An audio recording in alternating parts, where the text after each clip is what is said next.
Bonjour à toutes et à tous, bienvenue sur Radio Main Opposée, votre émission 100% gardien.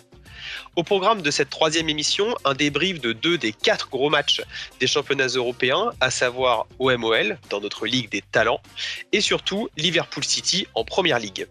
Ensuite, nous ferons un tour par la buvette pour parler des actus gardiens qui ont marqué nos chroniqueurs. Enfin, un quiz sur des portiers de légende avec, petit spoiler, un parfum de Première Ligue. Sans plus tarder, la compo de cette émission. Avec le numéro 1, hier, il a bien cru que Juninho descendrait de sa tribune pour sauver l'OL au Vélodrome. C'est notre Lyonnais, Robin Popel. Salut à tous. Ouais, on aurait bien eu besoin de Juninho, je pense, pour pouvoir gagner cet Olympico AC Maussade niveau lyonnais. Pas sûr que Rudy Garcia l'aurait fait rentrer. Avec le numéro 16, Jamie Vardy lui a malheureusement rappelé que le corbeau et le renard n'étaient pas qu'une fable. C'est notre gunner, Renaud Eudier. Salut à tous, et ouais, toujours supporter des Gunners, toujours la loose, mais on est là. Avec le numéro 30, sa vie a repris un sens depuis qu'Iker a rechaussé les crampons. C'est Benoît Tissier. Salut à tous, ravi de vous retrouver. Les crampons sont vissés, les gants ajustés, on peut donc lancer la première mi-temps. Oh oui, Greg, il la sort! Oh oui, main opposée, Richard. Regarde ça. Tout simplement fabuleux. Exceptionnel. Il est de retour. Oh, quelle parade. Sur ce coup franc. L'ange s'est envolé.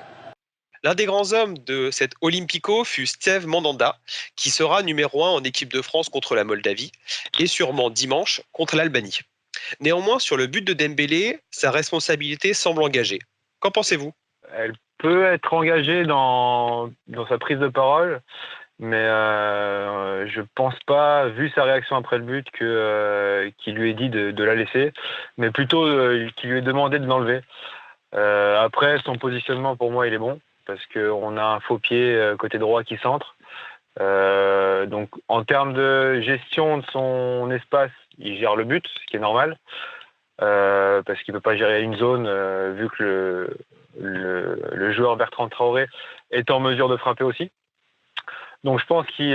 Donc tu es en train de dire, alors juste pour replacer, tu es en train de dire qu'il est à peu près bien placé pour anticiper la frappe et le centre. Pour moi, en fait, quand il y a un centre qui vient de cet endroit-là, tu as toujours la possibilité qu'elle soit touchée ou non touchée, mais qu'il puisse être gêné par un joueur. Donc forcément, il doit rester sur sa ligne, ou proche de sa ligne, mais gérer sa zone but, plutôt que de gérer l'espace qu'il y a devant lui pour sortir. Et en plus, le ballon est pas très haut. Je pense qu'Alvaro, il est dans un fauteuil pour la jouer, parce que Dembélé, il est pas collé contre lui. Il est vraiment un petit espace derrière, donc je pense qu'Alvaro est très bien placé et doit l'enlever. Et Mandanda, je pense qu'il lui dit ça, qu'il faut qu'il enlève, parce qu'on voit bien sa réaction après le but, qui s'énerve après Alvaro, quoi. Vous êtes d'accord, Renaud et Benoît, sur le fait qu'il doit pas sortir ? Alors, est-ce qu'il peut pas sortir ou est-ce qu'il doit pas sortir ? Je suis assez d'accord avec ce que dit Robin, dans le sens où effectivement, vu la position de Traoré au moment de centrer, ce centre rentrant, il n'est pas encore dans une position à la Robben, mais il pourrait très bien se décaler pour pouvoir éventuellement frapper derrière. Donc il faut effectivement gérer le but plus que la zone à ce moment-là. Mais derrière, au moment du centre, Mandanda, ce qu'il fait, c'est qu'il fait un pas en avant, ce qui après donc le condamne par rapport au deuxième poteau. Mais après, c'est évident qu'il parle à Alvaro. Alors, qu'est-ce qu'il lui dit ?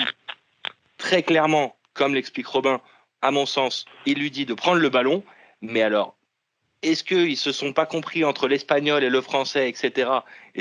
Je pense qu'il y a un problème de communication à ce niveau-là, parce que c'est une incompréhension totale qu'Alvaro se baisse à ce niveau-là. C'est pas du jamais vu, mais presque. Pour rappel, justement, c'est que c'est pas du jamais vu, parce que il s'est passé la même chose lors de PSG-OM au Parc des Princes avec semblerait-il, Icardi qui aurait parlé à Camara. Donc est-ce qu'il n'y aurait pas un problème de communication ? T'en penses quoi, Renaud ?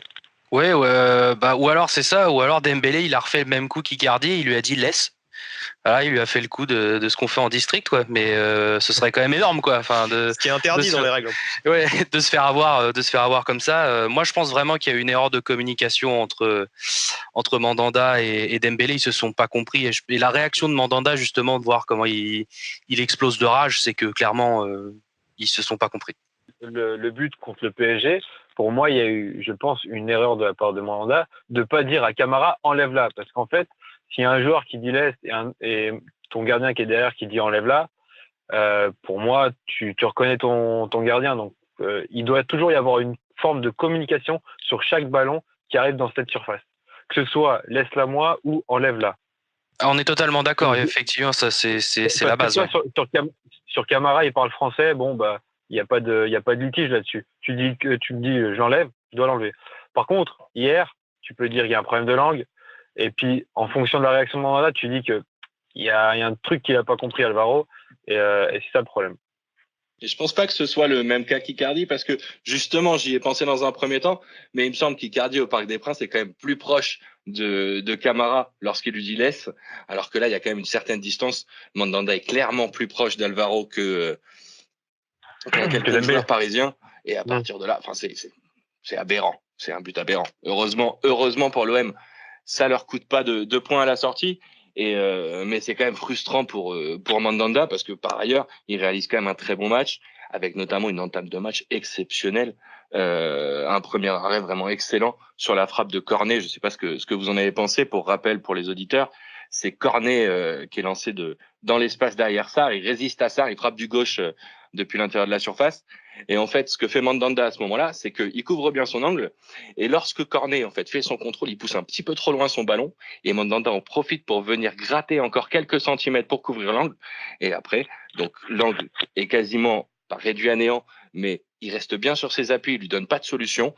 Et Cornet n'a plus de choix, il lui frappe quasiment dessus. Et l'arrêt est tout fait, si je puis dire. Mais ça part de l'excellent déplacement de Mandanda, qui d'entrée dans le match avait annoncé la couleur et était lui, prêt à en découdre contre Lyon. Il y a eu cet arrêt en début de match et moi qui ai analysé le match pour m'en opposer, il y a eu également l'arrêt sur le coup franc de Traoré en début de deuxième mi-temps. Donc pareil, donc même situation, donc on est à 2 minutes après le début de la mi-temps et il y a ce coup franc bien placé et cette fois-ci en fait pour moi c'est son placement qui a fait la différence parce que la balle elle est pas non plus hyper forte mais elle est très bien placée presque en lucarne et Mandanda ouais il saute mais il fait pas non plus une détente exceptionnelle pour aller la chercher. Néanmoins, on se dit que s'il n'avait pas été bien placé ou s'il n'avait pas anticipé assez bien, un autre gardien aurait dû se détendre ou aurait même presque pris le but suite à ce beau coup franc. J'ai pas l'impression qu'il anticipe sur ce côté. Hein. J'ai bien regardé cette action.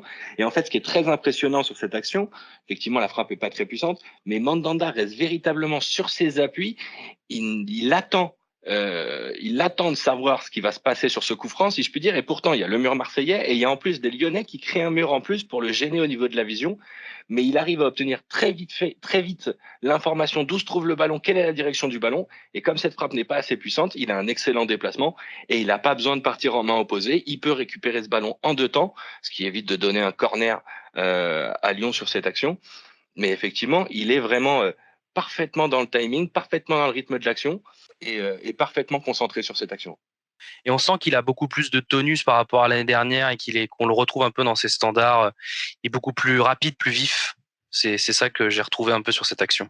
Et pour aller dans ton sens, quand tu parlais du déplacement Mandanda, c'est vrai, c'est ça qui fait la différence. Et il y a aussi le coup franc de Cherki, je crois, à la 93e, où Mandanda va faire va au devant du ballon et va plus vite que ses défenseurs ou les attaquants lyonnais pour aller la chercher donc en sortie pseudo-aérienne parce que finalement il la prend dans la niche. Mais c'est vrai qu'on retrouve les sorties un peu comme fait Anthony Lopez finalement, les sorties pour gagner le match ou en tout cas garder le point du match nul pour empêcher une action de jeu et ça il l'a vraiment retrouvé avec sa perte de poids. Ça rassure son équipe et puis ça montre surtout que c'est lui le patron. C'est lui le patron dans sa surface, c'est lui qui décide de ce qui se passe. Et là-dessus, effectivement, sur la fin du match, il est maître du temps. Il fait cette prise de balle assez simple. Il l'emmène au sol pour pouvoir donner de l'air aussi à ses joueurs qui puissent respirer 2 secondes. Et voilà. Mais ouais, il est. Je pense que à l'heure actuelle, si l'OM est aussi deuxième, je pense que c'est parce que Mandanda a le brassard et est aussi performant. Je pense que dans cette situation, c'est totalement normal de le voir à ce niveau-là. Et d'ailleurs, concernant les relances, j'ai eu l'impression aussi que sur le match, il a pas mal essayé de relancer long. Et je me suis demandé si c'était, est-ce que c'était opportun. Ouais, voilà. Et je me demandais si, parce que c'est moins dans son habitude, si c'était opportuniste ou si c'était une consigne par rapport au bloc haut lyonnais, surtout à la montée des défenseurs Tout centraux. à fait. Tout à fait, Renaud. Alors, il y a eu, il y avait la consigne en fait de jouer dans le dos de Koné, qui se projette beaucoup vers l'avant. Donc, du coup, histoire de le faire reculer, et notamment pour lancer des contre-attaques avec Maxime Lopez sur ce côté, et donc du coup Benedetto qui se rapprochait à droite. Ça a même donné une occasion de but sur un corner de l'OL où il va la chercher sur le corner, donc il fait une sortie aérienne et tout de suite il enchaîne avec un dégagement à l'horizontale vers Maxime Lopez et Anthony Lopez doit sortir. Donc il y a eu cette phase de jeu et puis ensuite la classique où il allongeait très loin sur Benedetto pour faire redescendre la charnière lyonnaise. Et vu qu'il y avait Sanson et le deuxième milieu, je crois que c'était Rongier, il se rapprochait de Benedetto pour jouer le deuxième ballon. En fait, le but c'était de Villas-Boas, c'était un milieu très agressif, et même tu as le petit Lopez qui jouait devant, Benedetto aussi. Dans les duels, en fait, c'était si on n'a pas les premiers ballons, on a les deuxièmes ballons. Ils ont joué tous les deuxièmes ballons et ils les récupéraient, et forcément le bloc était déjà haut, donc l'OM n'avait pas forcément besoin de relancer court. Et donc c'est pour ça que c'était privilégié long. Donc je pense que tactiquement c'était un bon coup, parce que l'OL a été bouffé dans les deuxièmes ballons. C'est pour ça qu'en fait, il y a Rudy Garcia. Bon, on n'a pas trop compris tout de suite pourquoi Reina Delahit sort, alors que c'est le meilleur joueur, et il fait rentrer Jean Lucas. Mais il le fait parce qu'il sent que son milieu de terrain, dans l'impact physique par rapport à ce que mettait l'OM, Lyon était totalement à côté de la plaque. Voilà. Oui.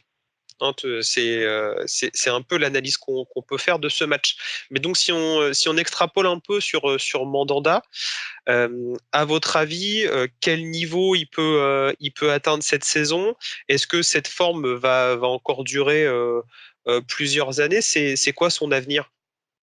Il n'y a pas de raison que son niveau ne se poursuive pas, ne reste pas, si je puis dire, à ce niveau cette saison, qui reste pas régulier cette saison. C'est un gardien qui nous avait habitués à être très régulier.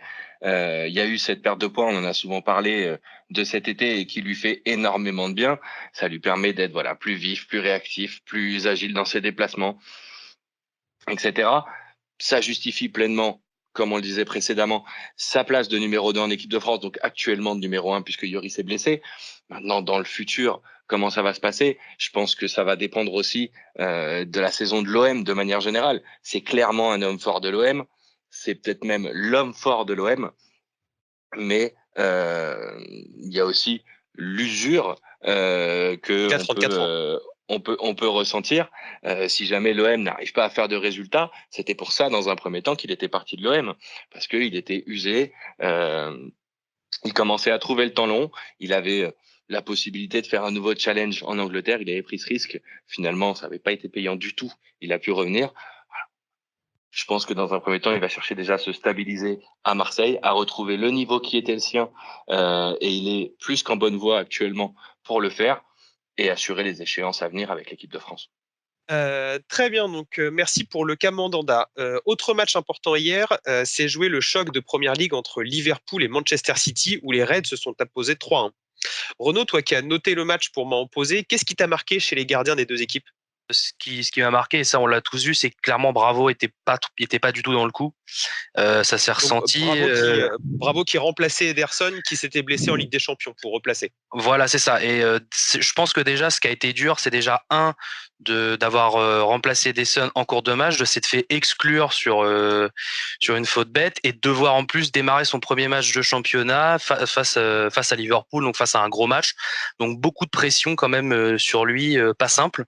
Et clairement, il a pris la foudre de Liverpool, comme toute l'équipe d'ailleurs, et il a pris 2 buts en 7 minutes. Et les 20 premières minutes du match ont clairement été très très difficiles pour lui. Et il a été clairement fautif sur le 3e but où là il a complètement bugué. Il y a eu sur un centre, il a voulu y aller pour prendre le ballon et puis il s'est complètement stoppé au milieu de son action et il prend la tête de Mané derrière et parce qu'il est là, il est complètement en retard, il est mal orienté dans son but et du coup il part à la faute. Donc voilà. Et à l'inverse, Alisson, lui, il a été très bon dans tous les compartiments de jeu. Il n'a pas eu tant d'arrêts que ça à faire en termes d'arrêt pur, mais après il a vraiment été constant à tous les niveaux. Il a été très bon dans le jeu aérien, il a été excellent dans les relances et dans son placement aussi. Il y a une action qui m'a marqué en fin de match justement, genre juste après que les Citizens mettent leur but, où du coup ils repartent à l'assaut. Il fait une sortie. Il y a Sterling qui perce la défense dans la surface et vraiment il fait un excellent jaillissement. Et en fait, pour lui réduire l'angle au maximum, et il lui a tellement réduit l'angle que Sterling tente une passe en retrait, mais son coéquipier est déjà trop devant, il peut pas la toucher. Et là, vraiment, c'est comme s'il avait fait un arrêt en fait. Et cette action, on n'a pas forcément beaucoup parlé, mais moi, je l'avais mis dans mon analyse parce qu'elle est vraiment très importante, et surtout en fin de match. Non, c'est vrai qu'Alisson, lui, a fait un bon match. Il a été au niveau auquel on l'attendait. Mais effectivement, en face, bravo, on va pas l'applaudir, tout simplement, hein, sans mauvais jeu de mots. Si on reprend le troisième but, effectivement, c'est le calice jusqu'à la ligne, hein, puisque en fait, il est déjà pas dans le bon espace au départ. Donc après, il fait son premier pas après vers l'avant. Donc derrière, il est complètement condamné. Il est plus dans le rythme de l'action. Il est plus orienté correctement. C'est presque déjà un miracle qu'il arrive à être aussi proche du ballon au moment du but. Mais déjà, dès le premier but, qui est un but de Fabinho, une frappe de 30 mètres, la frappe, elle est magnifique. Il n'y a rien à dire là-dessus. Par contre, là, on peut se poser une question. C'est pourquoi est-ce que Bravo, il est si bas? Il est à, je crois, 1m50, 2 mètres de sa ligne. Donc, peut-être qu'il peut être un petit peu plus haut. Alors, on va pouvoir argumenter que la frappe, elle est rectiligne, que ça aurait pas changé grand-chose qui soit beaucoup plus avancé et que surtout, il y a personne qui monte sur Fabinho pour l'empêcher de frapper. Mais Bravo là-dessus, il est pas en mouvement. J'ai pas le sentiment qu'il soit vraiment dans le rythme. On dirait que lui non plus s'attend pas au départ à une frappe de Fabinho, alors que c'est très clair qu'il va frapper. Et puis on a le deuxième but à la 13e minute où ça la marque de la tête. Bon, sur le centre, pour moi, il peut pas intervenir. Éventuellement, on peut se demander si son placement est juste sur ce centre. J'ai le sentiment que ça va, si je puis dire.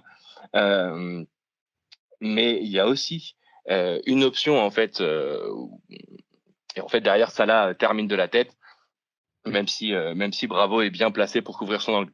Mais il y a une question que je me suis posée parce que si on regarde bien au moment du centre de Robertson, Bravo fait un pas en avant, comme si il voulait couper. Mais si on regarde bien, on a Firmino qui est dans l'axe, qui pique dans l'axe. Et en fait, quand on regarde, on pense même que c'est la meilleure solution, puisque lui est complètement libre. Et si on lui met dans l'espace, il arrive plein axe, plein fer pour finir devant Bravo. Et à l'arrivée, c'est pas cette option qui est choisie, c'est celle vers Salah. Donc peut-être que Bravo avait spéculé sur l'option Firmino, va savoir. Mais en tout cas, c'était pas la bonne. Et puis donc voilà, le troisième but, on vient d'en parler. Donc voilà, Bravo. Pas au niveau de ce choc, malheureusement. Ça reste quand même un super gardien avec un palmarès fort sympathique. C'est quand même lui qui était au Barça titulaire devant Ter Stegen pendant 2 ans, avec un titre de champion d'Espagne à la clé, un trophée Zamora. Il a plus de 100 sélections avec le Chili. Il a remporté déjà un grand nombre de compétitions aussi avec son pays. Mais voilà, ce week-end et cette semaine, si on élargit aussi avec des champions, c'était juste pas sa semaine. Après, sur le troisième but, ouais, j'ai bien regardé les images et au moment du centre, c'est Anderson qui centre. Au moment du centre, j'ai l'impression que limite son pied est sur sa ligne de but à 50 cm près, alors qu'Anderson est vraiment au coin du terrain. Sa position pour moi, elle est pas bonne. Il est trop bas. Après, il prend pas la bonne décision parce que il prend pas de décision. Il prend une première décision, c'est de sortir. Après, il se rétracte et c'est fini. Donc pour moi, il est fautif sur ce dernier but. Le deuxième, un peu compliqué de voir pour lui, mais il est franchement plus haut niveau, même si quand il joue les coupes, il n'a pas de difficulté parce que City a fait le doublé de coupe l'année dernière en Carabao et en FA Cup. Mais quand on a vraiment besoin de lui, ça commence à devenir compliqué. Ouais, notamment en Ligue des Champions où il se fait sortir. Et on se retrouve avec Kyle Walker dans les buts. Oui. Et c'est assez compliqué. Donc on a sur le banc à City maintenant le deuxième et troisième gardien qui sont pour moi hors de forme, qui sont Claudio Bravo et Scott Carson qui était prêté par Derby County. Et en sachant que Bravo, c'est pas la première fois qu'il fait ce genre d'erreur en Ligue des Champions, parce qu'il s'était déjà fait exclure en 2016 quand il jouait avec City. Il venait d'arriver à City et il jouait au Camp Nou et il s'était fait exclure bêtement. Il avait raté une relance qui avait mis directement sur Suarez qui avait frappé et il avait mis les mains. C'était vraiment un peu la même erreur, un peu comme on parlait dans la buvette du premier épisode avec le gardien turc qui met les mains. Il avait quasiment fait ça, mais en Ligue des Champions. Et voilà. Et donc c'est pas la première fois qu'il met un peu son équipe dans la merde, pour le dire simplement. Depuis qu'il est à City, je pense qu'il est plus au niveau escompté en fait. Guardiola pensait avoir un très grand gardien parce qu'il avait fait de très bonnes années à Barcelone, mais n'empêche que pour moi il est pas au niveau depuis qu'il est à City et c'est pour ça qu'Ederson est arrivé aussi un an après. Donc voilà. Ok. Ouais. Mais c'est certain qu'Ederson a manqué et si Manchester City veut pouvoir tenter une remontada en Première Ligue et faire de belles performances en Ligue des Champions, ils auront besoin du retour d'Ederson vite et bien. C'est pas pour rien que ce mec-là est dans la liste du Ballon d'Or, tout comme Alisson, et que ces deux-là sont considérés comme faisant très largement partie du top 5 mondial. Mais ouais, ce qui me choque, au fait, c'est vraiment j'ai l'impression qu'il fait tout petit dans les buts, il prend pas d'espace. Ederson, il sort, il est très haut, il te mange les espaces pour que tu puisses pas frapper, quoi. Ou tu frappes, mais tu sais pas où la mettre. Et là, chez Bravo, pour moi, on sait où il va la mettre, quoi. On sait qu'il y a d'espace. Avec ses 1m91, du coup, Alisson, c'est ce qui permet à Liverpool. Ouais, je pense que Alisson aussi est vraiment un gardien qui prend d'espace, qui couvre bien ses angles, qui met de l'envergure en fait. L'envergure, ça fait pas forcément juste par la taille, mais par l'espace que tu occupes. Si tu avances sur les ballons, si tu te déplaces bien, et ça, je retrouve pas ça chez Bravo. Je le retrouve chez Ederson, je le retrouve chez Alisson, mais pas chez Bravo. Non, Alisson, il a une capacité. C'est pareil pour Ederson d'ailleurs. Les deux sont assez. On peut faire un parallèle vraiment entre les deux. Ils ont des jeux au pied absolument exceptionnels. Tous les deux, c'est du régal. Même les relances. Quand on voit ce que fait Alisson contre Manchester City, je pense notamment à 2 relances qui remet vers Robertson notamment, qui est au milieu du terrain. Il y a un corner, prise de balle simple, efficace, alors qu'elle n'est pas forcément très simple.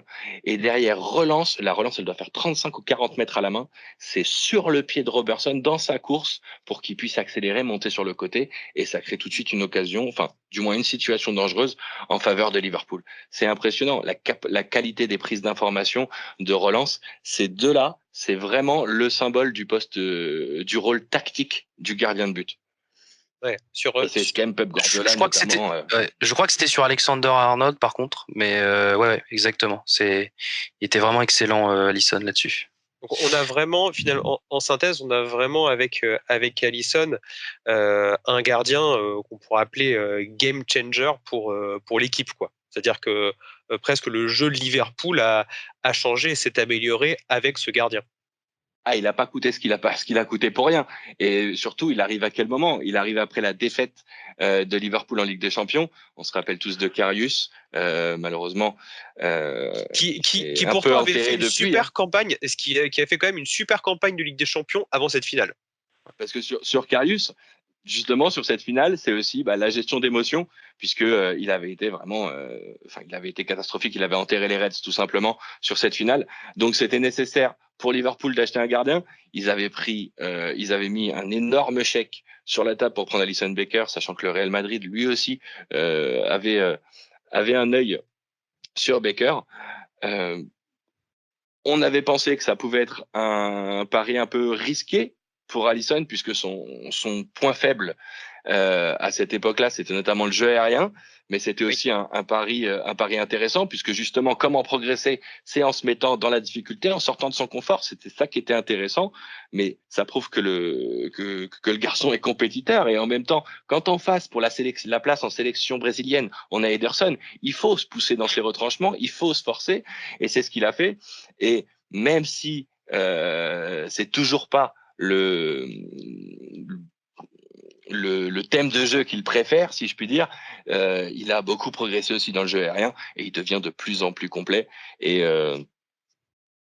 c'est une garantie pour les Reds à tout niveau. Et attention en Ligue des Champions, puisque ils sont tenants du titre et ils ont pas envie de perdre le titre. Et sachant que maintenant ils ont quand même, je crois, un certain nombre de points d'avance en Première Ligue, ça pourrait leur permettre de lâcher les chevaux. À noter que c'est Taffarel qui l'a formé au début de sa carrière, donc le grand gardien brésilien. Merci à tous pour vos réponses. On s'est bien dépensé lors de cette première mi-temps. Il est temps de passer par la buvette. Je ne dirais pas que l'équipe en face était meilleure que nous. L'équipe en face a bien défendu avec 11 à 35 mètres du but. Et ils ont fait ça tout le tournoi. Et cette semaine, dans notre buvette, nous allons avoir des saveurs un peu plus ukrainiennes, un peu plus roumaines. Bref, des saveurs de l'Est, avec Renaud qui va nous parler d'Europa League. Oui, tout à fait. Ouais, je voulais revenir un petit peu sur l'Europa League et sur ce qui s'est passé pour les clubs français, parce que les gardiens ont été à l'honneur, si je puis dire, dans nos deux clubs français. Alors d'abord, il y a Saint-Étienne qui a joué contre Alexandria, le club ukrainien, et Ruffier a vraiment fait un super match parce qu'il a vraiment tenu toute la partie. Ça a été vraiment le sauveur pendant un grand moment du match, et il a eu vraiment une défense très fébrile. Et sauf que malheureusement, Saint-Étienne tenait le match à 2-1 et à la toute fin de match, malheureusement, il y a un ballon en cloche dans sa surface. Il y va, il tente d'y aller, il arrive à toucher la balle, mais malheureusement, il la prend de la main et pas du poing, et il la remet juste vraiment entrée de surface et il prend malheureusement une grosse frappe derrière et sur laquelle il peut plus grand chose parce que il a déjà commis un peu l'erreur. Et malheureusement, du coup, il est fautif alors que lui avait fait un super match tout du long. Et c'est bien dommage. Du côté de Rennes. Et du côté de Rennes, effectivement, face à Cluj, donc le club roumain. Là, à l'inverse, Rennes a vraiment bien dominé le match. Ils ont eu énormément d'actions, mais par contre en face, ils ont vraiment eu le mur. Arloskis, le gardien lituanien, qui est vraiment, qui a été excellent, qui a vraiment tout sorti, il a tout fait. Il a fait un arrêt du pied, il a fait une claquette sur une tête de Nyang, il a refait une super claquette sur une frappe de loin en lucarne, et il a vraiment tout donné au point que même sur un de ses derniers arrêts, il est très mal retombé sur son épaule. Si vous avez vu les images, vous verrez, c'était pas super beau à voir, surtout quand on est gardien.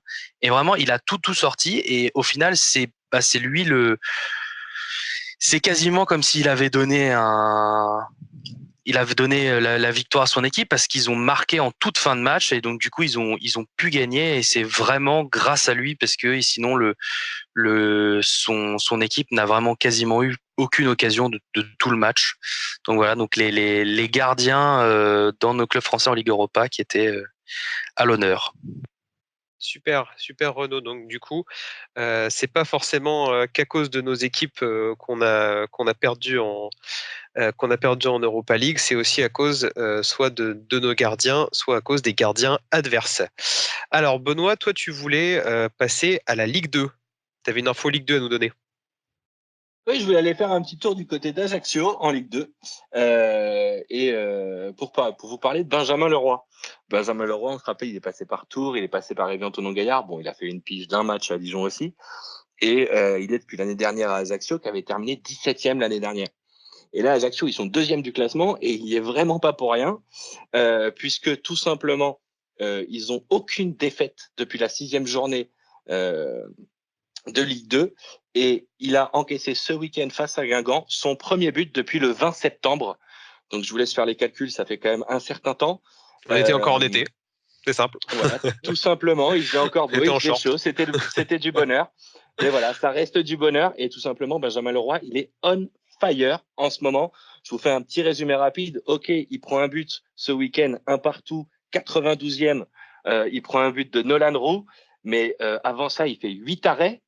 Et si on remonte lors de la 13e journée, il sort un pénalty face à Rodez pour une victoire 1-0. Il est dans l'équipe Tisserand Football de Ligue 2. Lors de la 12e journée, donc la journée d'avant, il sort un péno à 0-0 et ça gagne 2-0. Il a été élu meilleur joueur du mois d'octobre sur ma Ligue 2. Et si on remonte encore un peu lors des journées 10 et 11, il fait 2 clean sheets 0-0 face à Nancy et à Lorient, qui est actuellement leader du championnat de Ligue 2. Bref, comme je le disais, il est on fire. Benjamin Leroy, il a 30 ans, il vit une deuxième jeunesse du côté d'Ajaccio et ça fait plaisir aussi pour le football corse puisque s'ils continuent sur ce rythme-là, ils seront clairement prétendants à la montée et de retrouver une équipe corse en première division quand on sait combien cette région aime le football et combien de clubs professionnels ou très proches d'être professionnels viennent de Corse. Voilà, c'est un réel plaisir de voir une équipe donc peut-être un gardien qui retrouve les couleurs avec un super gardien. Donc peut-être un gardien qu'on retrouvera en Ligue 1 l'an prochain. Alors, lorsqu'on parle de Ligue 1, on parle d'un ancien pensionnaire de notre belle Ligue des Talents avec Brice Samba. Tu voulais nous parler, Robin? Ouais, moi, pour l'occasion du derby entre Nottingham Forest et Derby County, je voulais parler d'un choix de carrière avant tout. Pour contextualiser un peu, Brice Samba, c'est un gardien qui a été formé au Havre, qui arrive à Marseille, donc tout le monde en faisait le nouveau Steve Mandanda.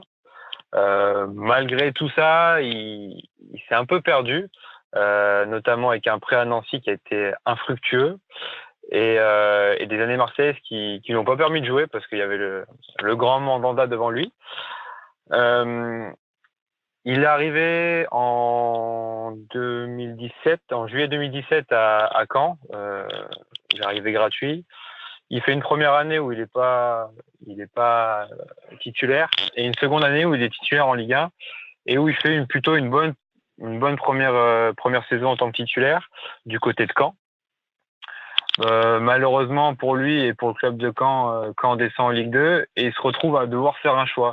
Le choix soit de rester dans le confort, de rester en Ligue 1, deuxième gardien ou premier gardien, ou aller en Ligue 2. Et ce qui m'a plu, c'est qu'il a trouvé un challenge, un assez fort challenge. C'est s'expatrier en deuxième division anglaise du côté de Nottingham Forest. Nottingham Forest, il faut savoir que c'est un des grands clubs, un des plus grands clubs anglais, qui est actuellement plus ou moins au sommeil parce qu'il végète en deuxième division. Qui a gagné la Coupe des clubs champions à la fin des années 70. 2 fois. Ils en gagnent deux, 78, 79 et 79-80. Ils sont aussi champions d'Angleterre en 77-78. Juste après être remonté de Ligue 2. Un peu après, c'est Monaco qui avait fait ça. C'était vraiment c'est vraiment un énorme club, voilà. Et en fait, il se met un challenge d'aller dans un des championnats les plus durs parce qu'il y a 24 équipes, énormément d'intensité dans le jeu et dans les matchs à jouer. Il faut voir que la mayonnaise est en train de prendre. Il est arrivé sous la houlette d'un entraîneur français qui est Sabri Lamouchi. À l'heure actuelle, ils sont 5e de deuxième division anglaise avec un match de retard. Deuxième défense avec Brentford derrière Leeds. Donc il y a énormément de bien à ce qu'il a fait et il porte vraiment Nottingham Forest. Il a été même élu meilleur joueur du mois de septembre. On a vraiment affaire à une forte progression de Brice Samba et je trouve ça remarquable de pouvoir se mettre en difficulté et de réussir. Voilà. Il donne vraiment le sentiment de s'éclater en plus là-bas. C'est impressionnant. Je le suis pas autant que toi. J'ai pas eu autant l'occasion que toi de suivre la deuxième division anglaise, mais de ce que j'ai vu, il s'éclate en permanence. Ça fait plaisir de le voir réussir ce challenge dont tu parles. Il y a eu un vrai bon recrutement aussi du côté de Nottingham Forest, avec notamment Carl Jenkinson, qui était latéral droit, qui était d'Arsenal, qui avait été prêté à maintes reprises. Il y a aussi Ameobi qui arrivait de Fulham. Donc il y a des Bolton. Il y a vraiment des belles choses, des belles. Tous tes anciens belles promesses de Football Manager. C'est exactement ça. Et donc on l'a pas perdu, on le regarde encore et Et il a bien fait en termes de choix, je trouve que c'est un très bon choix. Très bien, merci Robin pour nous avoir donné des nouvelles de Brice Samba. Alors maintenant, l'arbitre a sifflé, c'est l'heure de la deuxième mi-temps. Crucifié sur ce renvoi. Dans cette seconde mi-temps de Radio Main Opposée, nous allons jouer et vous faire deviner des gardiens de but par rapport à leur description. Pour ceux qui ont suivi l'émission précédente, le gardien à trouver était Fabien Cool, le gardien du grand Auxerre des années 2000, donc le Auxerre de Cissé, de Mexès, de Boumsong. Et faut savoir que Fabien Cool a joué 306 matchs d'affilée, donc on dit bien d'affilée sans blessure, entre 98 et 2006, avec un total de 467 matchs pour l'AJ Auxerre. Avec le choc de Première Ligue que nous avons débriefé, le thème d'aujourd'hui est facile. Ce sont les gardiens passés soit par Manchester City, soit par Liverpool. Vous êtes chaud ? Yes. Allez, feu. C'est parti. Allez, on C'est va. parti. J'en ai quelques-uns déjà. Alors, je débute ma carrière en 4e division anglaise à Shrewsbury Town, avant de signer à Manchester City. Robin. C'est Joe Hart. Ah, t'es chaud quand même. Oh, le monstre. C'est pas pour rien que Robin est notre expert première ligue. Ah, quand même. Donc, je finis ma description quand même. Prêté en 2009 à Birmingham, je suis appelé pour la Coupe du Monde 2010 par Fabio Capello. Quelques mois après le mondial sud-africain, je deviens titulaire indiscutable des Sky Blues. Je remporte donc le titre en 2012 et 2014. Avec l'équipe nationale, je suis titulaire indiscutable entre 2011 et 2016. Je suis Joe Hart. Donc en effet, Joe Hart, alors maintenant, on n'entend plus trop parler. Il est dans quel club, Joe Hart ? Il est deuxième gardien à Burnley derrière Nick Pope. Et il y avait un troisième gardien qui est arrivé de Leeds, qui est jeune et qui a l'air pas mal aussi. Donc j'ai plus son nom en tête, mais je sais que c'est un espoir. Donc Joe Hart, pas sûr qu'on le revoie à part pour les matchs de coupe. Ah, c'est dommage, c'était un bon gardien. Hein. Ouais, mais après, je pense que par rapport à Nick Pope, et même l'année dernière, il y avait Nick Pope, Tom Heaton, il avait aucune chance, et puis je pense qu'il a plus cette aura et cette confiance en lui.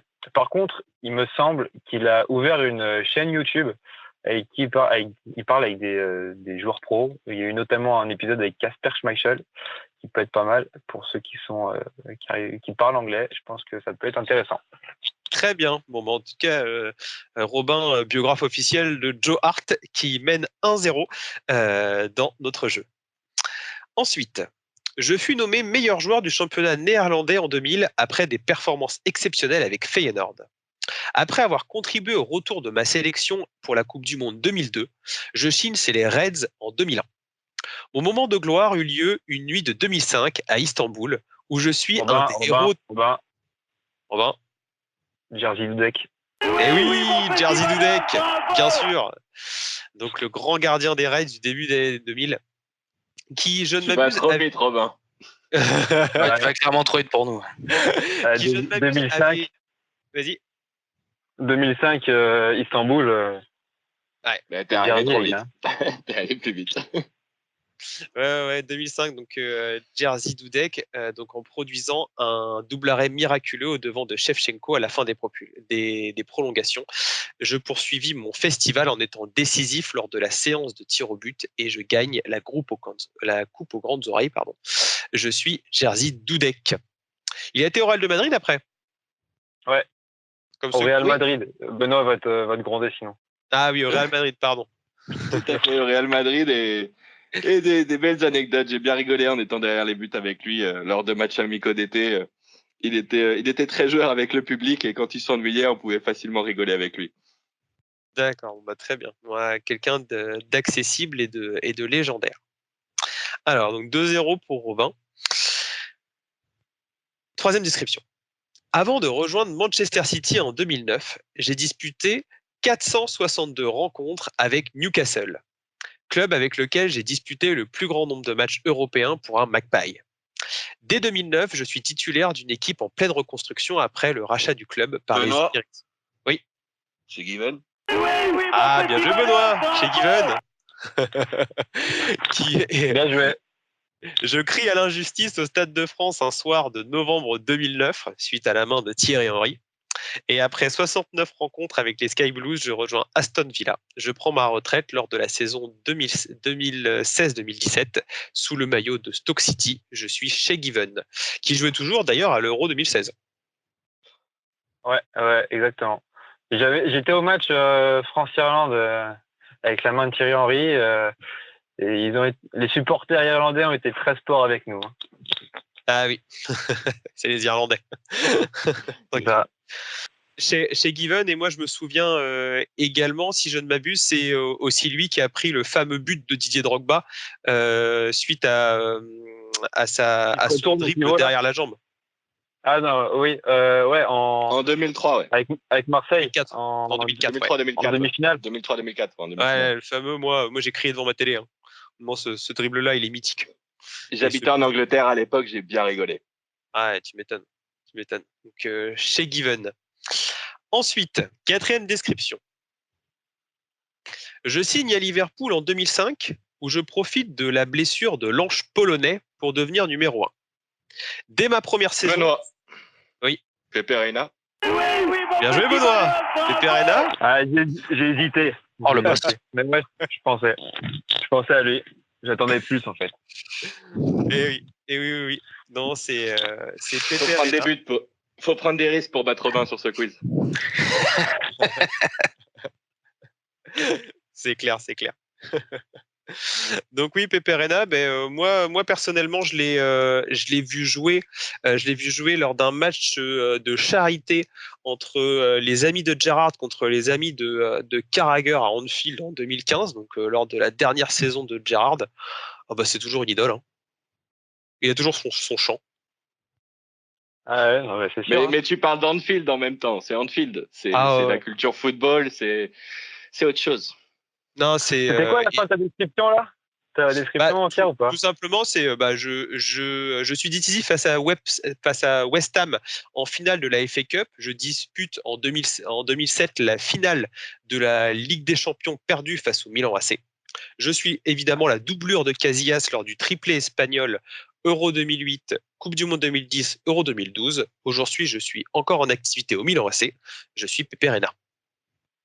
Il est 3e, la doublure c'est plutôt Valdés, mais oui, il est dans le groupe gardien et clairement c'était aussi le metteur d'ambiance de la sélection espagnole. Il était clairement connu pour ça et j'ai eu l'occasion de le voir en direct lors des célébrations à Madrid des titres de champion d'Europe, champion du monde, champion d'Europe et en animateur de soirée, il est exceptionnel.